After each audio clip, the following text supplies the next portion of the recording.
अब विश्वामित्र जी के साथ जब भगवान राम लक्ष्मण चल रहे हैं, विश्वामित्र जी आगे आगे जा रहे हैं। तो आज जब आगे बढ़े तो गंगा का पवित्र पावन तट मिला और एक जंगल में कुटिया थी, निर्जन स्थान जहां कोई पक्षी भी नहीं निवास करते थे। यह आश्रम एक दीख मगमाही,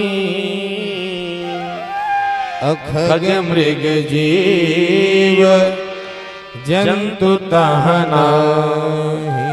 खग मृग जीव जंतु तहनाहि। एक आश्रम दिखाई पड़ा, एक महात्मा का आश्रम, लेकिन उस आश्रम के आसपास कोई पशु पक्षी कुछ भी नहीं, एकदम सूना साना आश्रम था।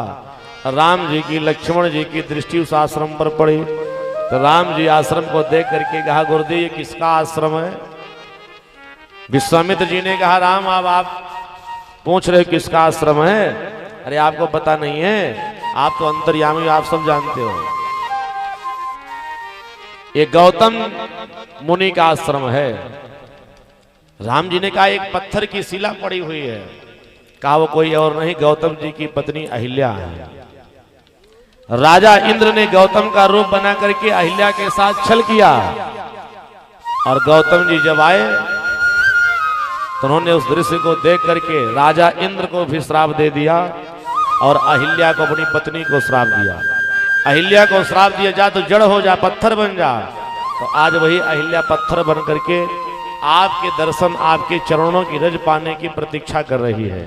अब राजा इंद्र को श्राप मिला, पूरे शरीर में भग ही भग हो जाए कि गौतम नारी श्राप बस उपल देह धरि धीर। शरण कमल रज चाहती। कृपा करहु रघुबीर। कृपा करहु रघुबीर। आपके चरणों की रज की कामना के लिए आज यहाँ पत्थर बन करके बैठी है। कृपा करके आप अपने चरणों का स्पर्श कराइए और अहिल्या का उद्धार हो जाए। भगवान राम विचार कर रहे कि मैं चरणों का स्पर्श कैसे कराऊं। ये तो मुनि गौतम की पत्नी है ना, ऋषि पत्नी है। और गौतम मुनि तो विप्र भी थे, ब्राह्मण भी थे, तो ब्राह्मण की पत्नी है और एक नारी है। ठीक है, श्राप बस पत्थर बन गई, क्या किया जाए। परंतु राम जी को बड़ा संकोच आ रहा है, कैसे अपने चरण को उस पत्थर के रूप में अहिल्या जी से स्पर्श कराऊं। राम जी विचार करें, अगर मेरा चरण गौतम की नारी अहिल्या जो पत्थर बन करके बैठी है उस पर स्पर्श हो जाएगा तो मुझे बहुत बड़ा पाप लगेगा। कुछ संतों का मत है कि भगवान राम ने पत्थर पर अपने चरण स्पर्श ही नहीं किए। पत्थर के सन्निकट भगवान राम चरण लेकर के गए। भगवान राम के चरणों की जो धूल लगी थी ना, वो धूल सजनों उड़ करके जब पत्थर पर पड़े तो आज अहिल्या जी का उद्धार हुआ। बोली भक्तवत्सल भगवान की। परंतु गोस्वामी जी महाराज इस बात की पुष्टि नहीं करते कि चरणों की धूल अहिल्या पर लगी। गोस्वामी जी कहते ऐसा कुछ नहीं। भगवान श्री राम विश्वामित्र जी के कहने पर अपने चरण का स्पर्श उस पत्थर से कराया कि जब तक चरण का स्पर्श पत्थर से नहीं होगा तब तक अहिल्या का उद्धार होने वाला नहीं है। और रामचरितमानस में यही प्रसंग लिखा भी गया है। पर सत पद पावन शोक न सावन। प्रगट भई तब पुंज सही। पर सत पद पावन शोक न सावन। प्रगट भई तब पुंज सही। देखत रघुनायक जन सुखदायक। सन्मुख होई कर जोरी रही।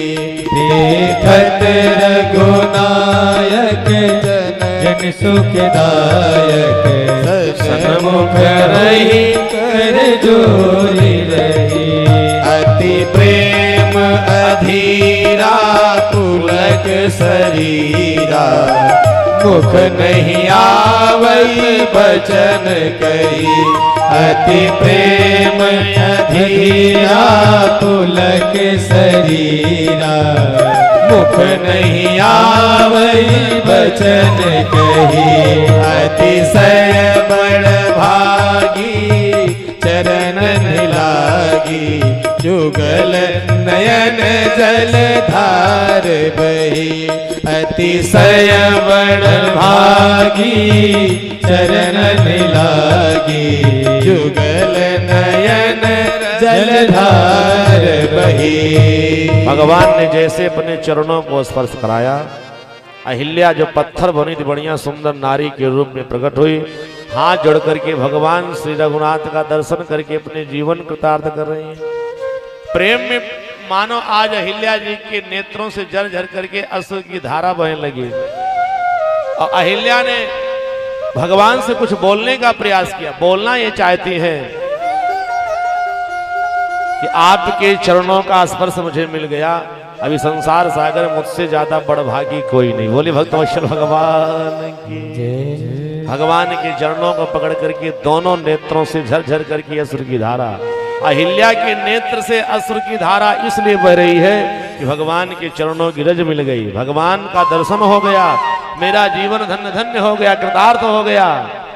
अब भगवान के भी नेत्रों से अश्रु की धारा बह रही। अरे मुझसे बहुत बड़ा अपराध हो गया, मैंने तो एक मुनि पत्नी के शरीर पर अपने चरणों का स्पर्श कर दिया। भगवान राम के भी नेत्र भर गए।